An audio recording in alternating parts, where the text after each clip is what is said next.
నమస్తే, welcome to Andhraprabha. Srisailam వడ్డెర అన్నదాన సత్రంలో ఏం జరిగింది? ఒకే కుటుంబానికి చెందిన 5గురు ఆత్మహత్య ఎందుకు చేసుకున్నారు? ఈ తీవ్ర విషాదకరమైన సంఘటనపై ఒక విశ్లేషణ చేద్దాం. శ్రీశైలం నంద్యాల జిల్లాలో వడ్డెర అన్నదాన సత్రం గది నెంబర్ 11. ఇందులో చనిపోయిన వారి పేర్లు చూస్తున్నట్లయితే శ్రీ సత్యసాయి జిల్లా బత్తలపల్లి గ్రామానికి చెందిన సుధాకర్, ఆదిలక్ష్మి, మల్లేశ్వరి, శ్రీదేవి, మణికంఠ. వీరు ఆ వసతి గృహంలో బస కోసం దిగారు.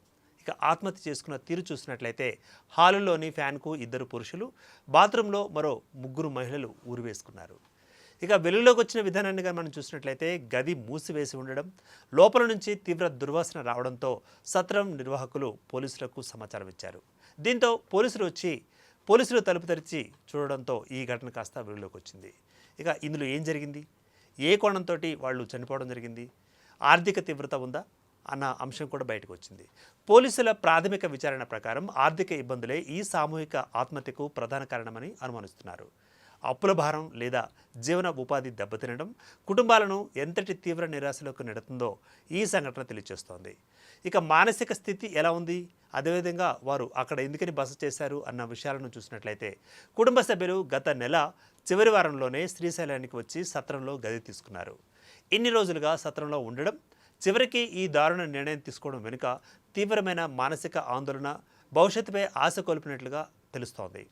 ఇక ఈ సామూహిక ఆత్మహత్యల ధోరణి ఎలా ఉంది అంటే ఇటీవల కాలంలో 2 తెలుగు రాష్ట్రాల్లో కూడా కొన్ని ఆత్మహత్యలు ఇలా జరిగాయి. సో వారు చనిపోతూ వారిని కూడా తీసుకువెళ్ళిన పరిస్థితి. ఈ ఘటన చూసినట్లయితే ఒక కుటుంబంలో చిన్న పెద్ద తేడా లేకుండా 5గురు ఒకేసారి బలవన్మరణానికి పాల్పడడం, ఇది ఒక తీవ్ర సమాజ పరిణామంగా తీసుకోవాలా? ఆర్థిక సంక్షోభంలో ఉన్న కుటుంబాలకు సరైన సమయంలో సహాయం లేదా కౌన్సిలింగ్ అందకపోవడం ఇటువంటి నిర్ణయాలకు దారితీస్తుందంటూ కూడా విశ్లేషకులు చెబుతున్నారు. క్షేత్రస్థాయి భద్రత నమోదు అంటే ఈ కేసుకు సంబంధించిన నమోదు ఎలా ఉందో చూద్దాం. పుణ్యక్షేత్రాలలోని సత్రాలలో రోజుల తరబడి బస చేసే భక్తుల సమాచారం, వారి స్థితిగతులను ఎప్పటికప్పుడు గమనించేలా సత్రాల యాజమాన్యాలు నిఘా వ్యవస్థను మెరుగుపరుచుకోవాల్సిన అవసరాన్ని ఈ ఘటన గుర్తు చేస్తుంది. ఈ సంఘటనకు సంబంధించిన ఘటన వివరాలు మనం చూసినట్లయితే పుణ్యక్షేత్రాలకు ఎంతోమంది వస్తూ ఉంటారు, పోతూ ఉంటారు.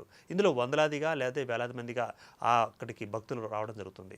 ఈ భక్తులకు సంబంధించిన సత్రాలను వారికి కేటాయించేటప్పుడు సత్రాల నిర్వాహకులు వారి దగ్గర ఆధార్ కార్డు కానీ లేదా ఇతర ఆధార పత్రాలను కానీ అడగడం జరుగుతోంది.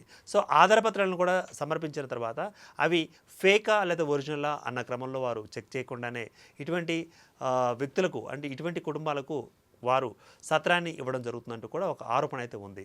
పూర్తి స్థాయిలో వాళ్ళు ఎందుకు వచ్చారు అంటే ఒకవేళ అఘాయిత్యాలకు పాల్పడడానికి వచ్చారా, అసాంఘిక కార్యక్రమాలకు పాల్పడడానికి వచ్చారా, లేకపోతే ఒకవేళ భక్తిపూర్వకంగానే వాళ్ళు ఆలయాలకు వచ్చారా అన్న విషయంలో సో పూర్తిగా ఒక ఎంక్వైరీ అయితే జరగాలి. ఈ విషయంలో కూడా మనం శ్రీశైలానికి చూసినట్లయితే ఈ పుణ్యక్షేత్రానికి నిత్యం వందలాది వేలాది మంది వస్తుంటారు. సో అందులో కొందరు ఈ 5 మంది కూడా ఉన్నారు.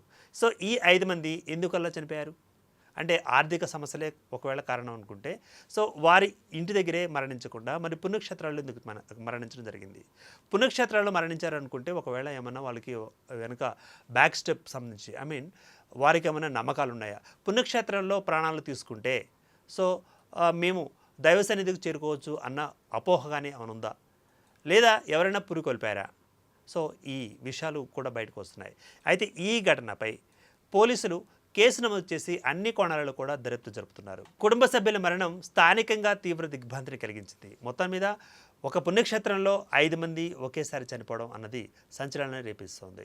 సో 2 తెలుగు రాష్ట్రాల్లో కూడా ఉన్న పుణ్యక్షేత్రాలను ఈ సంఘటన జరిగిన నేపథ్యంలో అలర్ట్ అవ్వడం, అదేవిధంగా వచ్చే భక్తులు వెళ్ళే భక్తులు వారికి సంబంధించిన పూర్తి డీటెయిల్స్ తీసుకోవడం, వారు ఏం చేస్తున్నారు అన్న నిఘా కూడా ఉండడం, అదేవిధంగా ఆ పుణ్యక్షేత్రాలలో మరి సీసీ కెమెరాలు అయితే ఉండనే ఉంటాయి. ఆ సీసీ కెమెరాలలో మరి ఫుటేజ్లో ఏమైంది అక్కడ రికార్డ్ అయ్యాయి అన్న విషయాలను కూడా సో ఇక్కడ అధికారులు తీసుకోవాల్సి ఉంటుంది. మరి ముఖ్యంగా సత్రాల నిర్వాహకులు మొత్తం మీద ఈ ఘటన 2 తెలుగు రాష్ట్రాలలో ఉండే ప్రజలను ఒక దిగ్భ్రాంతికి గురి చేసిన సంఘటన. Keep watching Andhraprabha.